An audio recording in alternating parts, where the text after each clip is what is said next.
Os estados devem ser submetidos ao mesmo regime de juros da União.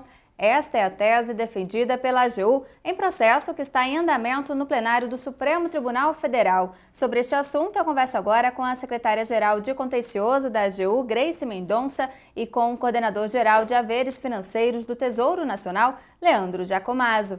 Muito obrigada pela presença. No caso, os estados de Santa Catarina, Rio Grande do Sul e Minas Gerais não querem pagar juros compostos à União, mas a União paga seus credores com juros compostos. Quais são os argumentos da AGU neste caso? Bom, é exatamente esse o ponto. Na verdade, tudo teve início com uma pretensão do estado de Santa Catarina. Hoje nós já temos mais de 16 unidades da federação com ações ajuizadas perante o Supremo Tribunal Federal, e em todas elas o que se pretende é exatamente isso, né? A incidência de juros simples no desconto a que se refere a Lei Complementar 148. A União entende que os juros são sim compostos com base exatamente em toda a legislação que até antecedeu a Lei Complementar 148 e na própria Lei Complementar 148 com a redação dada pela 151. E a pretensão dos estados é de que esse desconto se dê mediante a incidência dos juros simples, numa incidência completamente fora do padrão em relação aos demais contratos firmados no mercado em geral, em especial nos contratos de refinanciamento das dívidas dos estados para com a União. Doutora Leandro, qual seria o impacto financeiro aos cofres públicos federais se a União cobrasse dos estados os juros simples? Olha, a estimativa do Tesouro Nacional, feita para dezembro de 2015, ela aponta só na dívida dos estados impactos superiores a 400 bilhões de reais. Isso é quase que a totalidade dos ativos que a União tem junto a esses estados.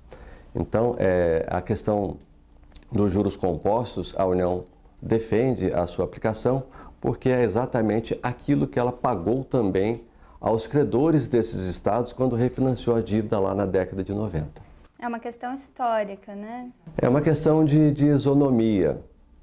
E essa isonomia veio justamente atender até um anseio dos próprios estados que em diversos momentos reivindicaram da União o mesmo custo para a sua dívida que a União tem com a dívida, com a dívida soberana. Então, esse projeto de lei, que foi consubstanciada a Lei 148, ele trouxe isso, alterou os indexadores de 1º de dezembro de 2013 para frente e determinou o recálculo das dívidas pela taxa Selic e pela variação composta.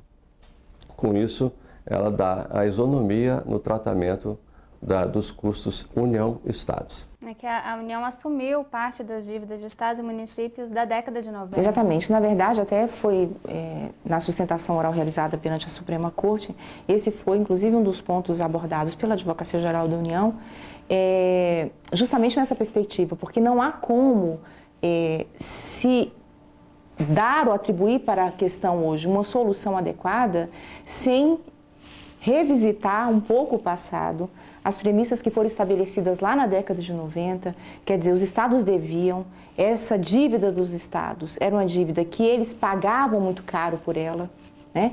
A juros compostos, inclusive com taxas extremamente elevadas, e a União veio trazer, após o Plano Real, né, esse socorro aos estados. Então, inclusive, é um dos pontos importantes aqui a abordar, justamente a posição da União, que nunca foi a de adversária dos demais entes da federação no que se refere à questão da gestão da dívida. Muito ao contrário, a União sempre procurou contribuir, colaborar com os estados, isso desde lá da década de 90, quando ela ofereceu esse socorro financeiro. Com isso, a União assumiu as dívidas dos estados, sempre a juros compostos, e os estados, então, tiveram a oportunidade, pela legislação de regência à época, de ir pagando à União com prazos bastante alongados, 30 anos, com taxas bem inferiores àquelas que ele realmente remunerava a sua dívida.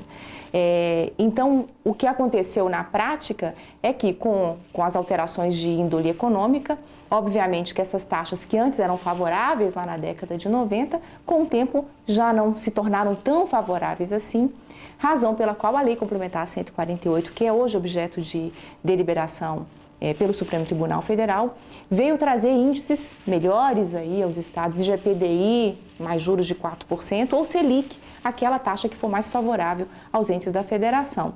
Inclusive, há um projeto em andamento aí no Congresso Nacional para a renegociação dessas dívidas com prazo aí mais alongado. Exatamente. A União está sensível a essa dificuldade pelas quais os estados vêm passando.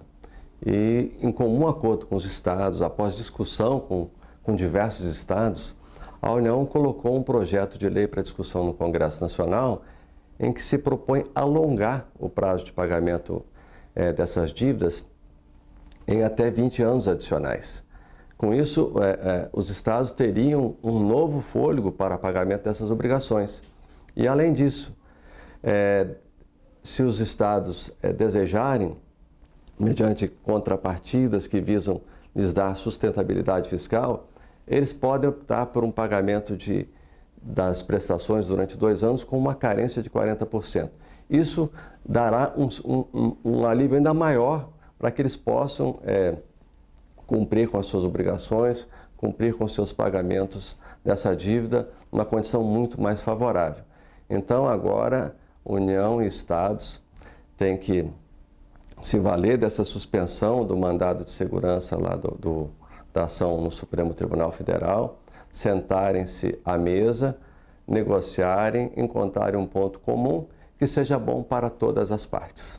A ideia é exatamente essa, proporcionar aí um diálogo amplo, buscar se obter uma solução adequada que favoreça toda a população, que não sobrecarregue aí contribuintes estaduais ou somente contribuintes federais, mas toda a população brasileira, que se tenha uma solução adequada e que se possa apresentar ao Supremo Tribunal Federal de forma a solucionar essa questão, impedindo aí que a tese em si, essa tese em si do juros simples, ela seja efetivamente emplacada, porque seria altamente nociva não somente para essa questão pontual envolvendo o contrato de referenciamento de dívidas dos estados, mas colocaria em risco, inclusive, os demais contratos que são firmados no âmbito do mercado financeiro que se valem e se pautam pela incidência do método dos juros compostos. Exatamente, até porque no mercado financeiro, nas operações financeiras, é muito comum os juros compostos. É comum. O sistema financeiro nacional e, em grande parte, o sistema internacional trabalha com juros compostos. A própria poupança, que é o investimento mais conhecido da sociedade, ele tem capitalização composta. Todas as aplicações financeiras têm capitalização composta. Então, uma mudança nesse paradigma agora levaria a uma situação imprevisível. Tá certo, muito obrigada pela presença no nosso programa. E o AGU Brasil termina aqui. Você encontra mais notícias no nosso canal do YouTube. Obrigada pela companhia e até a próxima.